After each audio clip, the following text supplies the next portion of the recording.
Hi friends, எல்லாருக்கும் வணக்கம். இன்றைக்கி நம்ம சேனலில் ஒரு வித்தியாசமான ரெசிபி தான் பார்க்க போகிறோம். பீக்கங்காய் கிரேவி எப்படி பண்ணுறதுன்னு தான் பார்க்க போகிறோம். இது வரைக்கும் நம்ம சேனலை சப்ஸ்கிரைப் பண்ணாமல் பார்த்துட்டு இருந்தீங்கன்னா சப்ஸ்கிரைப் பண்ணி வச்சுக்கோங்க. வாங்க வீடியோக்குள்ளே போகலாம்.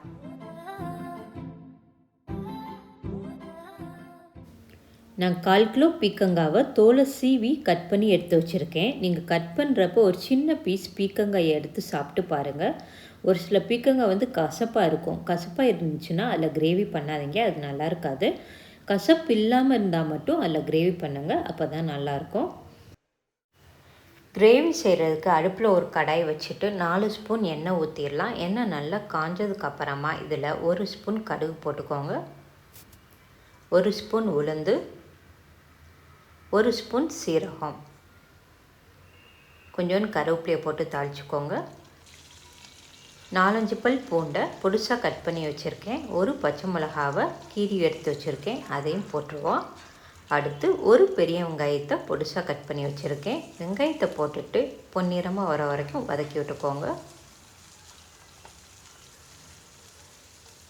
வெங்காயம் இந்தளவுக்கு வதங்கினதுக்கப்புறமா இதில் சின்ன தக்காளி, ஒரு தக்காளியை கட் பண்ணி வச்சுருக்கேன், அதை போட்டு தேவையான அளவு உப்பு போட்டு வதக்கி விட்டுறலாம். வெங்காயம் நல்லா கூட்டாக வர வரைக்கும் வதக்கி விட்டுறலாம். வெங்காயம் நல்லா கூட்டாக வதங்கிடுச்சு.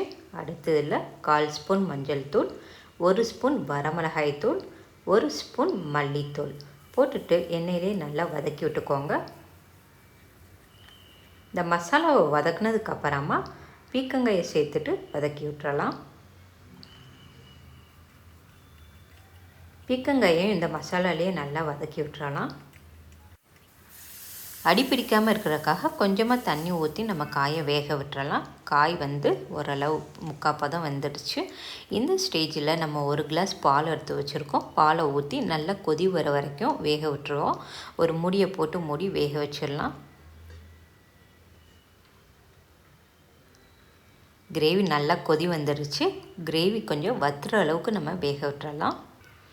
கிரேவி நல்லா வத்திடுச்சு. கடைசியாக இதில் கொஞ்சம் கொத்தமல்லி இலைகளை தூவி விட்டு நம்ம ஸ்டவ் ஆஃப் பண்ணிடலாம்.